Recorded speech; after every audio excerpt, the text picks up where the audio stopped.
नव्या सरकारमध्ये तरुण चेहऱ्यांना सर्वाधिक संधी मिळणार आहे। ज्येष्ठ अनुभवी नेत्यांचे पत्ते कट, तर तरुण तडफदार नेत्यांना मंत्रिमंडळात स्थान मिळणार असल्याची शक्यता आहे। 50 पेक्षा कमी वय असणाऱ्यांनाच मंत्रिमंडळात स्थान देण्यावरती सध्या भर दिला जातोय।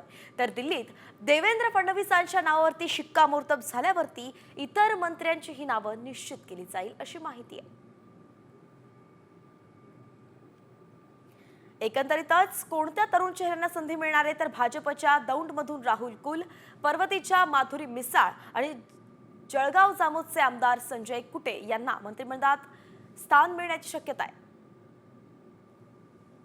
शिवाय कांदिवली पूर्वचे आमदार अतुल भातखळकर, कणकवलीचे नितेश राणे आणि जतचे गोपीचंद पडळकर यांना सुद्धा मंत्रिमंडळात स्थान मिळू शकतं।